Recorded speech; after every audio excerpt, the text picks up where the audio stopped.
Welcome to the Broski Diddles podcast, the best podcast in all of the land. It's your boy Kiko Flow, Kiko Cervantes, and today we got you with a movie review with the crew. What? Movie review with the crew. What? Movie review with the crew. What? Movie review with the crew. And today we actually have the fucking crew. Okay? I'm not gonna ignore the fact that there's been some reviews where the boys haven't been there, you know? And I want you guys to make them feel the shame, so that it doesn't happen again. No, but I've reviewed really great movies in the last few weeks, and you know I have quite an addiction to the movies. So there's always gonna be material, but today is a special day. First of all, because we got the classic crew. Later we might have the full crew, with Tavo joins us as well. You know, with his silver fox attitude and demeanor. But right now we got the classic crew, which is the one that people come and pay the money for. You know what I mean? So. And we got an amazing movie. Okay, this one was directed by our boy Louis C.K. and written by himself as well as Joe List, who stars in the movie. And in a world where every movie has to have a $1 billion budget and have all these fucking bells and whistles, it was kind of fresh to feel that this movie was just a people movie with emotions, with dialogue, with real situations. And to be honest, I don't really get entertained by this, superhero movies these days. Like the other day I saw like a little poster for the new one coming up, and it almost, I don't know if it's a meme or if it's real, because it's just like, yeah, we're putting at 1,000 superheroes in this movie, and they're all, and I'm like, is this a meme or is this like real? It doesn't even make sense anymore. The last one I saw of these superhero movies was like Infinity War, and I was just like, yo, what the fuck is this? And when I saw this movie, 4th of July, starring Joe List, Louis C.K. as well, and a bunch of other really good actors that are not that known, most of them comics, and it just felt fresh. I mean, of course, like every movie, we're gonna dissect it. There's gonna be good, there's gonna be bad. But I want to start off by saying that it gave me a breath of fresh air. And of course, I mean, I did expect something to be real coming from Louis. Before a movie even started, I saw that it lasted an hour and 30 minutes. And that alone just gave me like a little, I love that fact. I love the fact that you're really trying to put this message or whatever message or movie you're trying to show me, this art, in a short time. I mean, not really a short time. I think it's an adequate time. Short in comparison to today's standards. But I like that. I like being able to provide whatever you're going to provide in your art form in an adequate time and not waste nobody's time. With that being said, I want to open up the floor to get first reactions from you guys. Again, 4th of July for this movie that if you want to watch, you can get it on Louis C.K.'s website. You probably saw it already if you're here, and well, we're going to talk about it. What do you guys think? So, let's see. I did enjoy this movie. I found the main character of Joe List relatively annoying most of the time, but I think that has to do more with like who he is as a person. So like, like the annoying factors that he had were about how he was always complaining about stuff. But I mean, as the movie goes on, you kind of like realize where all that kind of behavior comes from. Like kind of like the Woody Allen type of annoying. That's what I felt like with Joe List. How about yourself, Fear? What did you feel about this? The movie or him? The movie. Both. Yeah, I mean, everything. Well, I thought the movie was good. It was different. And going into it, I had seen the podcast with Joe List and Louis C.K. on Joe Rogan Experience of them kind of advertising and talking about the backstory of how the movie came to be, how they had the idea of making the movie.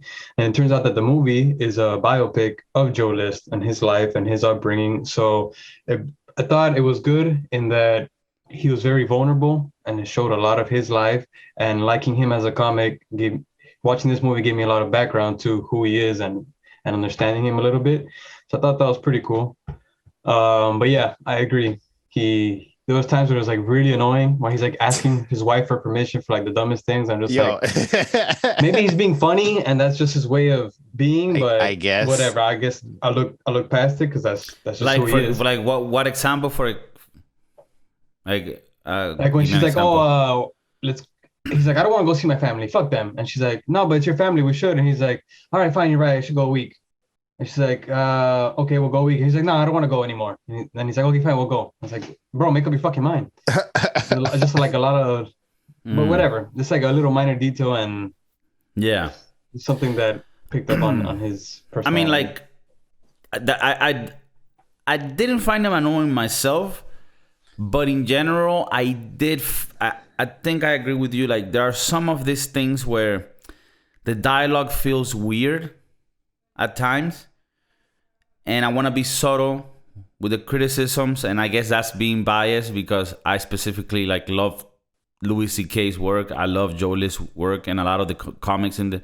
But I do want to be fair to the review that we do, and you know, and say this shit. You know, like we trash all the movies like there's no tomorrow. So I'm also gonna say the things here that I didn't like, but there's a lot of stuff that I did like. I mean, we also have to keep in mind this is an independent movie. Mm-hmm. If you put this next to the Daily Wire movies, you know, this is like fucking a masterpiece, right? Yeah. That was a comparison I was thinking of as I was watching the movie. I'm like, all this was funded by Louis C.K. himself. Right. And with the money that he was able to put into this, and he said that he took out loans or whatever, I feel like he came up with a way better product than the Daily Wire, who, let's not forget, spent $100 million on all of their production. So it's like, with a good storyline and a good, like, I don't know, team, they were able to make something really nice. And I hope they make more movies. Well, when the whole thing started getting like kind of strange and like the awkward conversations, it did feel nice. It did feel natural. The awkwardness that was in those conversations, and then the whenever it would get like really really awkward, I was like, damn, that's really good. At least this isn't fucking Daily Wire though. Those little times when I was thinking about it, like I was like, damn, like I mean. Even as awkward as it got, I was like, damn, at least this ain't no fucking Daily Wire. Damn. It makes you feel a certain way. It brings out emotions because a lot of the things that he was struggling with in the movie, and I guess his life, is very relatable. Mm-hmm. Like yeah, issues with his mom, issues with alcohol, issue with just being. No, it was a real movie. It was a real movie, and I guess I just want to be fair that there were some times where, like for example, at the beginning, the first Louis scene, when like he's talking to them as a psychologist, and throughout the movie, I felt this way. Like even Louis C.K., which I love, I don't know if they meant it to be like that. That this was like a therapist that was kind of like a piece of shit, like useless. Like I don't know if it was on purpose that he always was like half smiling when he wasn't doing the therapy. But one scene that I think was on purpose and that like I found funny is because a lot of the things in the movie that are funny are not things that outwardly they are funny, are more like little, not I would say secret, but more subtle things. Like on the first session with Joe List and Louis C.K. in the therapy room, he's like, okay, time's up. Joe List leaves and outside's a guy, and then you see Louis C.K. come outside of his office like, hey, come in. And I think that was there to show you like, yeah, you're just like another one of these, you know, things that I do for work. And I think it's good to show that because you never, that I have seen, you never normally see those scenes. Like whenever there's a therapist or like a shrink or whatever, I don't think people like to call it a shrink. They only show you the part where they're inside and you're like this very special person and this therapist, like you're like the focus of his life. He wants to make sure that you're. And then in this one, they show you like, oh no, yeah, you get the fuck out of here. Now I have the other guy that needs to come. And yeah, so I thought that was funny, but it also showed reality. I did like that scene with the therapist where like he actually like he goes in on him. He starts telling him a whole bunch of shit, and then Joe List is about to answer back, and he's like, "Oh, time's up. Get out of here!" Like I don't even want to hear you. Like right when a development was gonna happen, where like he was gonna actually find the answer to his problem. Yeah. Another thing that I found funny, and these are scenes that like show that I think is good how they show you. The and you really relate to the characters, I think, because of this little stuff. Like he's in the diner, and when he's first speaking to Jim, I think is the guy, or his friend that they play. Yeah, he's sponsored. And he orders like scrambled eggs with cheddar cheese and toast, and they bring him some other shit, and he's just like, "Oh no, this is fine. Yeah, like just give it to me to go," because he doesn't like it, but he's anxious to even say like, "Hey, you fucked up my order. Like this is not what I ordered." And then he goes to another restaurant and gets what he wants. And I'm a very anxious person. I mean, I wouldn't take it to that extreme, but I think it's funny, right? Like they show you that, like, some people, like, they just don't want to confront anything or, make any fuss about shit. It's like, fuck it. They just send me this. I'll just go to another place and order what I want. Because it leans into his whole family dynamic about, he used to be like treated, like pushed around, and he had to do whatever they say, and no matter what. So he, like, if he would answer back, he would get like a verbal whooping. So he'd rather just deal with it, and by not confronting it, which is where it's led him through his entire life, and where he's at now with this whole situation with his family. Yeah. One criticism, whenever they wanted to like highlight that he was having like a panic attack, they would make it like this fish eye effect and green, and it was just like, I don't know, it felt weird. It felt like it wasn't like yeah. I wrote the same thing down. I thought it was like very forced. Like they wanted to make you feel like you were anxious and like in there with him, tripping out. But it's like I still think you could have gotten to that same effect, like have the viewer have that effect without being so intentional about it. Yeah, maybe we just with the music, right? Like, because every time he would get that anxiety, like there would be like very fast jazz music playing in the background, which I thought that was cool. Like, And again, I want to be subtle with these criticisms. Yeah, I'm saying this type of shit like they're gonna fucking listen to this. And they're gonna be like, "Oh, okay, okay. I get what Kiko's saying there." But yeah, they're like, the thing is, the little criticisms that I have for the movie are things that end up being minor when you compare the big picture. But that is sort of like not expected, but you could, like, being that it's not a huge production, there are little things like that, like. In a big production, there might be like better effects to, make it look like, But I kind of like the fact that it was like more independent film. Like it's very rare these days to see a movie that feels independent, that feels, more in touch, with the characters. By the way, where the movie takes place, right? Is that the Ozark Lakes? Or that's some other Maine, lake? so I don't think so. That shit was beautiful, though, by the way. Yeah, it definitely was. It was really good cinematography. The cinematography. Coming through, Joe Liz. I wrote here, like, before he goes, right, he has a conversation with his wife, who's actually his real wife in real life. She's a comedian too. And they have this very deep conversation about kids, right? Oof. And it's very, like, they get in it, and it feels so real, And I enjoyed those scenes where, like, you really feel the conflict there, where it's like, we love each other, but we're gonna have kids, but maybe you're not ready, maybe I'm ready. And it's like that's real life shit, that happens. Well, I thought they were gonna split as soon as she told him, or he figured out that she feels that he can't be a dad, right? Or isn't mature enough or whatever. I thought that was gonna like create a huge rift, but he had a good attitude about it and actually went to confront his problem. And that's when he went to go talk to Louis about it and kind of started standing up to him, and then went to his family and stood up to them. Yeah. In retrospect, I feel like maybe the therapist had to be a dick to kind of like, give him the drive, or to force that sensation out of him. Because if he would just be passive, like, no, you're doing great, you're doing whatever, maybe he would never really, like, he wouldn't be pushed out of his comfort zone, So he had to be stimulated in that negative connotation to, kind of like, engage the fight or flight. Yeah.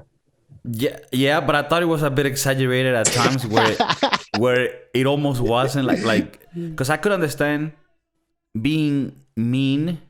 Not mean, but being assertive and firm so that the guy understands and does it. But he also sounded like negligent.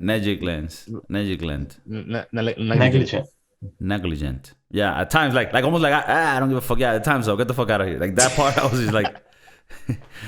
But I think that's also Louis, like, just wanting to be funny, like, you know, like to put in his flavor.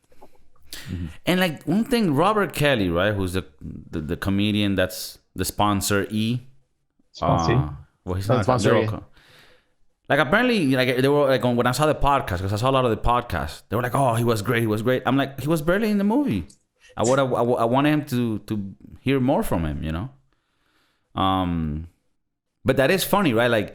Like whenever you become like good at whatever, like drugs or whatever it is, it puts somebody underneath you, like, oh, because that helps you. Like it helps both. The one at the bottom obviously gets helped by having someone with experience tell them how to go through it. But you also, if you're the one on top, this sounds like I'm describing some sort of sex like thing. The guy that has more experience also benefits from having to take care of somebody, because then that also stops themselves from fucking up, you know? Yeah, that sense of responsibility. I found it a little crazy that he found them at the pizza shop towards the end of the movie. And I guess they did that just to progress a storyline, because that's when he had the revelation that he could be a father. Yeah. So I was asking myself, I'm like, what the hell's the point of him showing up at this point? But then that's how the dialogue continued. I think that at that point, what happens is that he has all these like insecurities within him. And then when he's sitting there, he's like, yeah, you know, I'm just like a piece of shit person. I could never be a father. And then there's people that see him from the outside and the things that he does are like, oh, no. To us, you're like an amazing person to be a father. The girl, Naomi, which his character was weird. She was just there. She's not part of the family. She was just there. And she has seen how he's been treated and how he goes forth. So she sort of sees him like as a right-minded guy from the family. And then the other guy's so fucked, right? The alcoholic that he looks at, that he looks at him like, oh wow, you're so, you know, put together. Yeah, you're so put together. Yeah, I thought he was actually gonna get with that girl. Talking. Yeah, that's what I thought. Like the whole time, I was like, oh shit. Like, because they had the like little interactions, and then she was there like at the pivotal moment when his mom and his dad were sitting down with him. Going at it. Oh man, like don't go anywhere. You stay right there. I need like, no. I need a witness. I need you for this. You're about to kill me. Ay, coño. Oh man. Which is crazy, man. I related a lot to this movie because I've had my own issues with my mom where we go into like these crazy arguments in front of family and stuff. And it's always just awkward. And even if I'm right, you still feel like you end up losing the conversation or the argument because you just made a show in front of everybody and then things are awkward. And it's your fucking mom. It's your fucking mom. It's your fucking mother, okay? So it's your mother. It's not New Yorker. It's like, it's your father. Jack shop. Get the Jack shop. The fucking Yankees, you fucking faggot. Go play the piano, you bitch. Play a song. This is that New York in there. You play volleyball without a dick. How you do that? I mean, I enjoy the fact that they showed like no love, like how it is in some families. You know, Nick DiPaolo is great at it. Great, I love Nick. It was hilarious. Yeah, he was hilarious. They were all funny. There was the other guy, like the older uncle that was smoking, but it was almost like a little cartoonish, like. Yeah, get the fuck out of here, you fuck piece of shit. Like, I'm like, damn, I don't know if that's just mean people. Like, that's not even like like family dynamics and shit. No, like that's like just pieces of shit. We're all just busting each other's balls out here. Yeah, we just busting. Yeah, ma. You gotta drink with your family. What's wrong with you? How you not gonna drink? What's wrong with you? I got cirrhosis. Like everybody that Mark, who's like his uncle but he has the same age, his character kind of annoyed me because he was like, there's this scene where they're like discussing where he's telling him like, yeah, you gotta say sorry to ma, you know, like you're causing all this fuss, you gotta say sorry to ma. And he's like, no, I'm not gonna say sorry, I'm not sorry, like I meant to say like all this shit. And then all of a sudden he says like, what are we gonna eat? What is everybody gonna eat? And then he's like, oh, I'll go get pizza. And then he's like, oh, okay, all right, go get pizza. And then I was like, that part, I was like, yo, what the fuck you have? I thought they were about to fight, right? Because he's like, no, you gotta say sorry to your mom. And then they just changed it up. Like, that's one flaw that I found where I was like, that dialogue didn't feel real. Like, for one moment, Mark was really mad. Like, no, you gotta say sorry. And then he's like, what are they gonna eat? What are they gonna eat? And then it's like, what the fuck is this about? Is this about the mom or about what they're gonna eat? I guess because mom cooks too, but it was just weird where it was like, oh, I'm gonna get pizza. It's like, all right, problem solved. That actually was the most real part to me. Like, in the sense of like in families when like you're already dependent on this one person to cook and that person's sick now. So the family wasn't really like when they came into the house, they were all looking for food and they're like, oh shit, now what we're gonna eat. They weren't worried about the fact that she was sick or anything, or that she was feeling bad. No, they were worried about now who the fuck's gonna cook for them to eat type shit. Like that was like even more real, like in a sense of like, you know, families don't like, even though your families are close, there's only certain people that really know what's going on in your life. Everybody else is just there to build this facade of like this whole happy family, unity, whatever thing. Like, okay, so maybe I missed that. So that was kind of to show like it seemed like we were flustered about how you spoke to her because we care about her, but no, it's because now she's not cooking. Exactly. Well, I think when I saw it, I thought he made him realize. Mark made Joe Liz realize his own like selfishness. Like you vented and you said all the things that you had to, but we all are messed up and we're all going through our own shit and we don't have these outbreaks or outbursts in front of the whole family and start cussing people out because of the effect that it's going to have on everybody else. Because now that you had your little tantrum, nobody else is going to eat. So you're kind of ruining this shit for all of us. So get your shit together, apologize to your mother and figure it out because it's not only about you. Damn. Look at you. Movie review with the crew. So only get it here, baby. Movie review with the crew, motherfucker. Was good. We're about to get in a fight right now. We're about to get on. All right. I think that makes sense. Now again, you know, to be the devil's advocate. However, like I felt that the movie towards the end, when I was waiting for this sort of finale.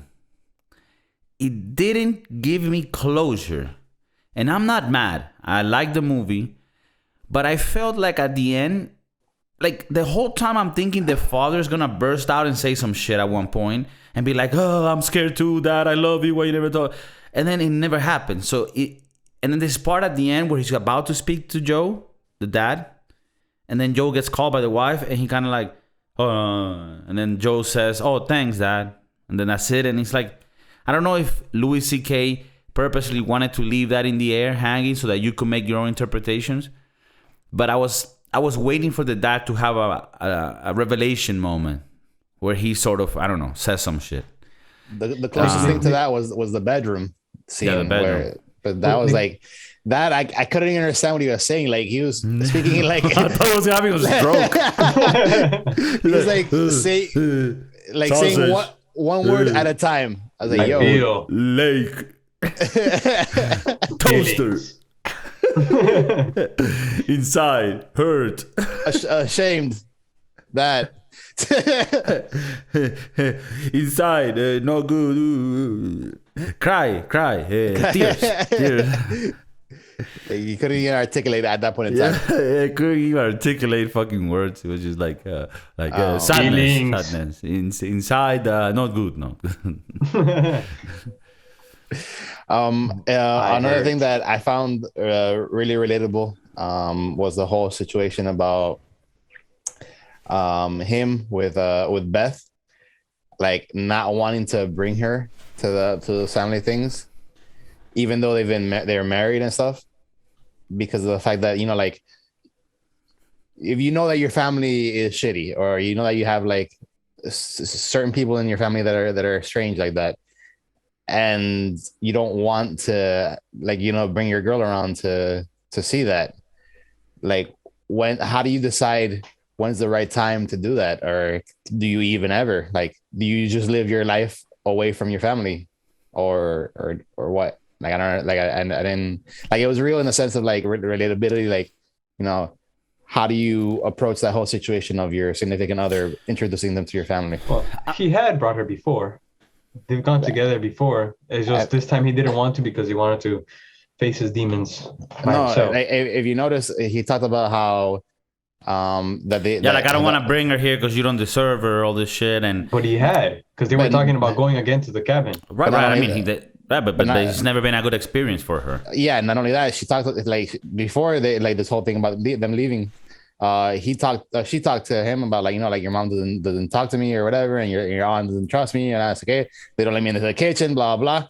And the kitchen is a staple for the women in this family. So Right. like if you're not allowed into the kitchen, like you notice there's a scene where all the guys were outside, all the women were in the kitchen. So if you're not allowed in the kitchen, then you don't belong, quote unquote. Like us coming from Latin American backgrounds and a very patriarch structure, that we can relate to that, right? Like the kitchen is sort of like this what's it called, like sacred ground for the matriarch to unite and sort of strategize what's gonna happen. The kitchen is where shit's run.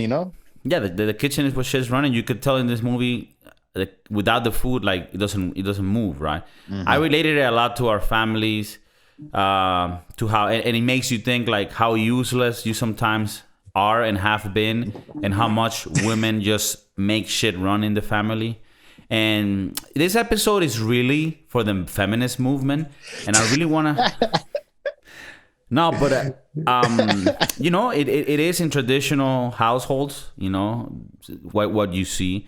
You also see the men in the family that just don't do shit, like the complete parasites as well. But what I was trying to say is that I didn't get a closure at the end, because they call each other at the end, Joe and the wife, and sort of like, oh no, my tubes are fucked. And she says it very casually, oh yeah, I went to the doctor, and by the way, yeah, my tubes apparently, they're fucked. So yeah, so forget about that idea that we had. Then he looks outside, sees his mom, and it makes me feel like the message is like he realizes how lucky he is to have a family, to even have a family that like kind of gives a fuck about each other and still gets together every year, I guess. So I wasn't sure if the message of the movie was, yeah, Joe, poor him, and sometimes their families are dysfunctional and that's fucked, and sometimes you can't really change them and you just sort of live with it. Or is the message, no man, you're being a fucking little New York faggot, and you should just like be happy with what you have and stop complaining like a little bitch. And he fucks with me because I don't know if maybe Louis doesn't want to have a message. He's like, no, bro, interpret it however you want. But I just didn't feel like there was like a thing at the end where I was like, oh yeah, this makes sense. It's almost like he doesn't really solve anything, or maybe he just accepts the fact that I guess when he has a talk with the wife, that's the ending of the message, where he's just like, whatever happens, we'll still be fine. Like he just accepts that things will be fine and he'll move on type shit. When he hugged his mom. When he hugs his mom, that scene, it was kind of like, you know what, come here, I love you. Despite everything we've been through, because of everything we've been through, I still love you at the end of the day. Family's family, I guess, is the message. And not only that, but like, how he was complaining about the fact that he didn't want to bring the kid. Like if he had a kid, he wouldn't bring him to their side because it's a shitty.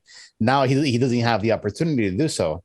So like he's coming to the realization, I feel, that all of this was kind of for nothing, because he was complaining and bitching and moaning about not bringing his people into his family because they're all pieces of shit, and now he doesn't even have the opportunity to bring his family because he's not going to have a family other than his wife. He definitely, family is like one of those things that you always have, and you can never really change. You can never choose your family. But you could stop talking to them. You play with the cards that you're dealt. You can, but down the line, you're eventually gonna get old. You're eventually gonna get withered up and die. And where are you gonna go on the 4th of July? Who's gonna be there at the end of it all? Your family. There was this acceptance part at the end where he's talking and he finds out, okay, I guess he's not gonna have kids. Where he's like, all right, well, we'll see if we can have, and if we don't, we'll be all right too. And I think that showed just how real life is, where like life is not like Hollywood movies where at the end, you know, she comes back like, oh, I went to the doctor. He says I'm pregnant. Oh my God. Like no, sometimes you come back from the doctor and they said, no, you're fucked. You can't have kids. And that's life. And people deal with it. And it doesn't mean that your life is going to be miserable. Sometimes. So I think the movie showed a lot of that where like, yeah, like it's never like this little perfect things. No, like everyone has issues. Somebody has a family member that has this thing. Everybody has to deal with like, and I think that's the beauty of it. Where like, that's reality. And maybe what I'm complaining about in the movie of it not having this specific accurate message as to what, you know, maybe that's just me not understanding the movie. Maybe the movie is more about like, yeah, things are not always clear in life. You know, sometimes you kind of have families that you're like, ah, fuck it, you know what, you know, like, yeah, that's just how it is. You can't change them. But I did find that where I thought that the movie was gonna go the route where he tells them like, hey, fuck you guys, fuck you, like, fuck you, I'm tired of all of you. And then he says, I came here thinking that I was going to tell you all like, oh, no, you should love me this way. But I just realized that I actually came here to tell you to fuck you. And I thought the message of the movie was going to be like, sometimes there's family that's so fucked that you're just going to have to tell them goodbye and never see them again. And then he turned on me where he was like, no, family's family, which was a little bit like Fast and the Furious there. It's like, it's always like somebody's like, come on, you fucking idiot. Fucking family's family, man. Family will always be family. And it was a little like, okay. Stop being a pussy. We need pizza. I would have loved it if they would have gone and asked for Olive Garden takeout. Because when you hear your family. Did you find Naomi's character? And I liked her, but it was just like they never explained the context of how she's just, I thought she was actually like going out with the girl, but oh no, she has a dead husband that died recently. It was, I guess, because you have to make the movie an hour and a half, you sort of have to cut here and there, and some things aren't explained, you know, and I guess that's part of the movie too. But it was funny where you could tell like a family, not a family that's racist, but a family that's outdated, and they would say things like a joke or something like, oh yeah, and remember that story where there were 3 black guys, and then they go to her, it's like, oh, you know, sorry, no offense. She's like, yeah, that's not offensive. Like, she just said black guys. Yeah, she's like, yeah, black guys exist. Like, that's not offensive. But it was funny because he showed how this people that are a bit outdated but want to be nice sound off. Like it's almost a little racist in itself, but it's kind of cute. It's like a cute racism where they're trying to be better, but they don't know how to. So they're like, oh yeah, I used to work with these 3 black guys. No offense, you know. It's like, okay. And they really like to eat chicken and waffles. No offense. And they brought in a slice of watermelon. No offense. Yeah, it was funny in that sense. But I think that her character was important because it brought this third person view or fourth person view of the thing. Like, she wasn't family. So although I don't know, if I would have been her like the first day, I'm like, yeah, I'm getting the fuck out of here. Yeah, she stayed through the whole thing. Yeah, it was weird. I'm with Joe the whole time too. Yeah, that part was a little strange. Yeah, that's the other thing. Like, she came with Brenda. She's a quote unquote Brenda's friend.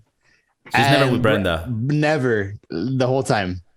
And Brenda, that you don't even like. The only thing she does is just drink and like lay in places. Like,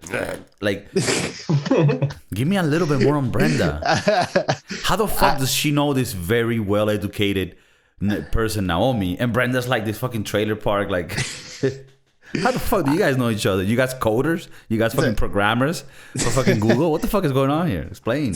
To a certain extent, I feel like Naomi's part in this was to show that in the family and outside of the family, people are going through shit all the time. So because she wasn't a part of the family, she just like went in to the family that day, and she was already going through her loss and shit.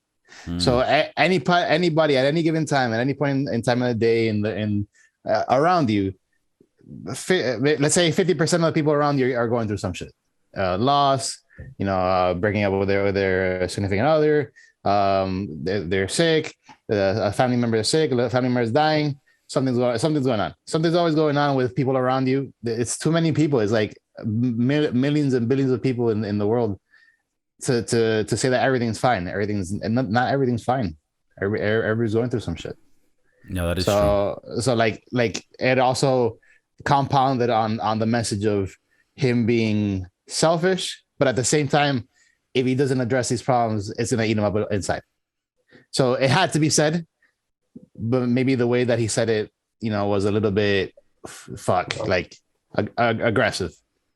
But sometimes you need that. Yeah.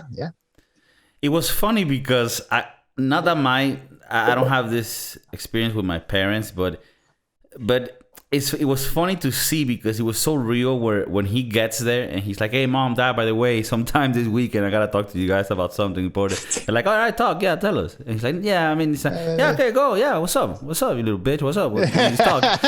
And he's almost like very dismissive, right? Very like he's like, it's about our feelings and like the way that and you could tell himself as he's saying it, he's like, this is like, I'm a bitch, what is this, like, and and again, I don't know if the message of the movie is to say, yeah, poor Joe Liz, like, yeah, some people just don't get the love or if it's to say, stop being a bitch. Like, what do you guys think was the actual message at the end?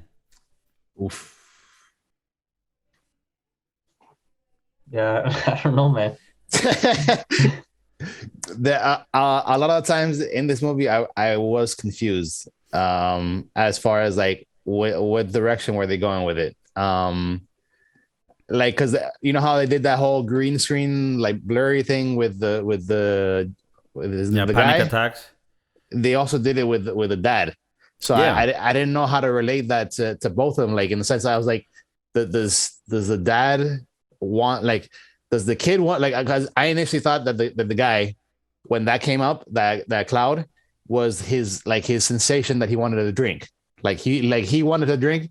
And that was like his thing, but then I see the dad doing it. I was like, okay, so then it's not because the dad's drinking. It was a panic. I mean, I knew from the beginning it was him being anxious and having a panic attack. So when I saw the dad was having it, I was like, okay, this means that the dad is always quiet and just always, just always panicking. Like he's like always like the dad is always like no, always serious, always just stoic. Mm-hmm. And I thought this was showing like, oh, even the dad, like he looks rough, like, rugged. He's also having his own issues inside and his own insecurities and anxiety. And he would look at his own father, the grandpa. And I thought at some point he was going to break and talk to him and then talk to Joe. And I think that would have given a direction that would have been nice. But again, I'm being subtle and I am being a bitch about it because I really love the people that are in this movie. And I don't want to be sort of mean. But I did feel like one criticism that I have of the movie is that, to my liking, it doesn't have a definite direction at the end. And I don't know, again, if that's on purpose or if it was, by mistake. But I felt like maybe some closure with the dad would have given a little more, I don't know, closure to the movie in general. You think maybe they left it open like that for part 2? I don't think so. I think that'll be stupid. I think showing that the dad also goes through those symptoms shows that condition is cyclical. Like it goes from grandfather to son to then the next son, and that Joe's outbreak is breaking this trend of keeping everything bottled inside, so that all the stuff that he went through and addressing it is a way of him not ending up like his father, who's still going through these things because he keeps to himself. And his grandpa, because his grandpa doesn't speak either. Right. Well, was it just me, or did like when the dad, everybody, the family's in the room, right, in the living room, whatever, and the dad has the panic attack, and he looks at the grandpa. In his mind, everybody disappears, and he just focuses on the grandpa, even though the family's all in that room. I don't know if you guys noticed that. Yeah. I saw that. I was like, I didn't understand the significance of like. That's why I think that, or I thought that at some point he was gonna break, and whatever issue Joe lists was the same issue his dad would like. They have the same sort of whatever it was like I thought at some point he was gonna tell his dad was gonna tell Joe Liz, hey, you know what, I should have told you more things or whatever the fuck. Mm-hmm. And my dad never told me the shit, so I never told you, and some shit like that. He tried when he was talking to his wife. Yeah, that's why I feel like that's why I don't know. I don't know if that was on purpose. I feel guilty. Oh, Pain inside. heart, me, not And like. It almost feel like it was on purpose to leave you hanging when he was about to tell Joe something, and it was the revolution that I was expecting, like the climatic point where he was gonna be like, "By the way, Joe, I always loved you, and I had a dream of playing the piano, but I couldn't because your mom fucking slapped me in the head, and then you went and became a piano guy, and I was so proud of you, and I never told you." Oh my That was God. another point. That was very subtle. He touched the piano with his finger. I guess he liked to play, but he succumbed to his family fucking. Hey, you faggot! You like playing the piano, huh? And that's not even his family. That's his wife's family. You like jazz? Nah, you like jizz. Oh man, That was very like, I'm not exaggerated, but I guess a little bit. that was good. I like that one. And that whole jazz thing.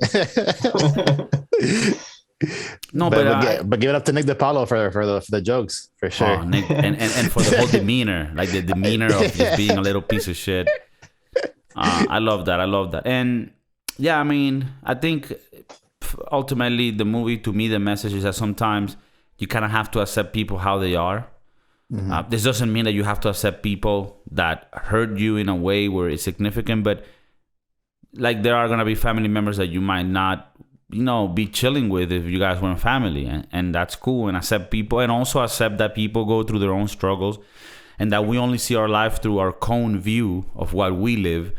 And it's very hard, even if sometimes we think that we're able to sort of walk on other people's shoes, it's very hard to know what other people are going through. And I just thought the movie just had a great message. I do have my criticism sometimes, feeling like it could have had a more direct direction to to a message or something. But again, maybe, given the fact that I'm not, a fucking professional movie maker, that's just my dumb opinion. And maybe I don't understand the movie, but that's just my criticism on it. But I did enjoy it. And this is a very important part of the show where we give the score. The score, one of the most sought out scores, more than the tomato meter, in the Rotten Tomatoes. Like the fucking Broski Doodles movie review rating. This shit has stock value. 1 to 10 with decimals. We use the decimal system metric, which is not the US approved, but it is the one approved by scientists that go to the fucking moon. Okay? Let's hear it, Kiko. 4th of July, Joe Liz and Louis C.K. I give this movie a solid, for all the reasons involved that I've mentioned today, a solid 7. Damn. Solid. Okay. That is a solid number. An iron 7. An iron 7. You round that up, it could be a 10. Yeah, no, I like this movie too. I thought it was great. I think some of those limitations that you mentioned, as far as like the story development and its conclusion, could be because of the fact that it was based off of his life. So you can't deviate too far from it and have this happy closure or have a different type of closure than what actually happened with him. That being said, I still thought the message was nice that, sometimes you need to come to the realization that family and people around you are messed up and they've put their own shit on you. But there's some things that you confront and you can say your piece, but also realize that everybody else is going through it. So you kind of accept it and move on. And I think in the movie, Joe did that. My score, as you were going through your conclusion, I was thinking the same thing. I was going to give it a 7, and that's the number that I stick with. Solid 7. Iron 7. All right, DJ Bijayski. So I'm sorry, guys, but this is the first movie that I have to give a 0 to. A 0 out of 10 on fireworks display. There was no fireworks. It was a 4th of July movie. There had to be at least one firework. There was in the beginning. In the beginning? Out of the trash can. Okay, I didn't notice that. All right, so we're bringing it back up. I didn't see that part. There was fireworks. No, but you weren't seriously gonna discount it for that. No, like just on the subcategory of fireworks, 0 out of 10. Okay. 0 out of 10. They need to change the name of the movie. Pyrotechnic dynamism. Yeah, No. yeah. Call it something else. Call it another holiday. Call it Labor Day or some shit. Yeah, you wouldn't commit yourself to so much. Some Patrick's Day, whatever the fuck. But overall, the movie was like Kiko said, it refreshingly real. Like it was so relatable because you can already see certain people in this movie in your own family. You know it. Everybody has their own. Everybody has their own Nick DiPaolo. Everybody has their own, mother, father that has that situation, and it's like that. Some families have 3-4 Nick DiPaolos. Maybe like a whole squad of them, and you just, a bunch of uncles are pieces of shit. So ex-felons and shit. No. Oh man, No. But it was entirely too relatable. I hated that about it, but in a love-hate relationship. But thoroughly enjoyed it. Had fun with it. John wants to yell at his parents after the movie. I wanted to yell at them and then hug them, and then like John felt in this movie like he could relate. It's just switch off the Boston accent and put like some Latino accent, so, and some Latino jokes and shit. Colombian and Dominican. Yeah, and you get like just kind of like the same dynamic, but and I can see it. Like when you start mixing up families, like your own family, but they all have a little different culture and they come together, and there's a part of the family that's a little more refined than others, and then things collide, and it's a fun weekend, guys. Right? Am I right? It makes me want to make my own movie, like your own little biopic. Yeah. But how would it be called? El Día de la Independencia. El Tigre. El Tigrazo. Mira. So what's good? What's good with the score though? The score, I'm gonna give it a solid 7. Right. Yeah, just to keep it it's really good. I liked it, and 7 is a good score for that, because it's an independent film. Certain things went through it. 7 for sure. All right, solid 7. So I mean, you've probably seen this movie, but if you haven't, louisck.com, all his specials are there, the movie's there. It's only $15. Get it. Support independent content, and maybe one day we'll make our own little movie. Where we're fucking. We definitely should, for sure. Yeah, we might make a fucking movie. Yeah, fuck it. We'll get a couple cameras going on, and we'll make our own dialogue and our own shit. Yeah. Put it up on our website. Just as a reference, we go with Rotten Tomatoes. On the tomato meter, we got 36% for the 4th of July, and on the audience score, we got an 89%. Oh, look at that! You can tell the critics are just little Louis C.K. haters. Fucking little faggots, man. we need Nick DiPaolo to come through. It's like, this was distasteful. Okay, Louis C.K. jizzed on his stomach a couple of years back. Then he makes this movie. So misogynist. It's racist. 22 comments. Nah, but we give it a solid 7. What? Is it a bunch of little woke people? And if we average those two scores out, we get like a 62.5%. So like if we say average the critics and the audience, let's say 50-50. Yeah, but fuck the critics. Yo, you know what? The audience are the critics. Like, and the Broski Doodles, we are an entity. You can take our numbers, and that they're unbiased. They are real. I could have been here and be like, hey, no, this movie's a 9 because it's got the people that I love. But no, we gotta be fair. We gotta be unbiased. So it's a 7. Fuck the critics. The audience is the critics. We're taking it back. Broski Doodles in the house. Thank you for fucking tuning in. That was 4th of July. Get it. Subscribe to the channel. Leave some comments. I fucking love you. Take care. And homeboys, keep it real ski.